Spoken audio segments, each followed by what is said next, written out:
The air in Tesla's glass-walled Austin headquarters hummed with the quiet energy of billions of dollars in motion as reporter Amelia Chun adjusted her recorder, her prepared questions about robot factories and quarterly projections feeling suddenly insignificant when she noticed the way Elon Musk's fingers trembled around his coffee cup.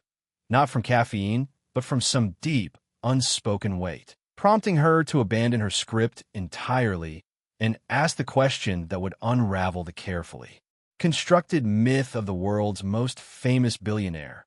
What's your biggest regret? The silence that followed was so profound Amelia could hear the distant whir of assembly line robots through the walls as Elon's face collapsed like a bridge under too much weight, his breathing shallow, his eyes fixed on some invisible point in the middle distance where memories played like holograms only he could see, until finally, after 10 excruciating seconds, he whispered 3 words that would rewrite his public legacy forever. I had a son, revealing the existence of Atlas Musk, a bright-eyed boy who loved rockets more than anything, who would point at the night sky with tiny hands and declare with toddler certainty that he and Daddy would visit Mars together someday, whose first word was star and whose last was Daddy, though Elon hadn't been there to hear it because he'd been in a boardroom signing papers that made him $100 million richer while his 7-year-old lay dying in a Swiss hospital bed,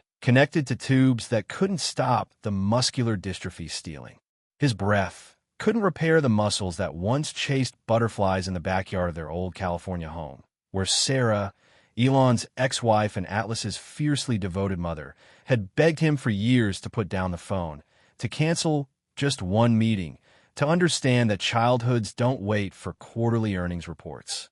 that diseases don't respect product launch calendars, that no amount of money could buy back those final moments when Atlas asked the nurses if his daddy was coming soon, if he'd finally found time to see the stars with him like he'd always promised, clinging to a toy rocket as his lungs failed, as Sarah held the phone to his ear so he could hear Elon's voice one last time, a voice that arrived too late, just like Elon himself, who stood frozen in the Zurich airport when the call came that Atlas was gone, the storm that grounded his plane feeling like cosmic punishment for a lifetime of choosing wrong, for all the birthdays missed, the school plays unattended, the bedtime stories he'd delegated to assistants, the way he'd convinced himself he was building a better future for his son when all Atlas ever wanted was his father's presence, not his empire. A truth that hit with brutal clarity when Elon later found Atlas's final drawing tucked in his hospital bedside table. 3 stick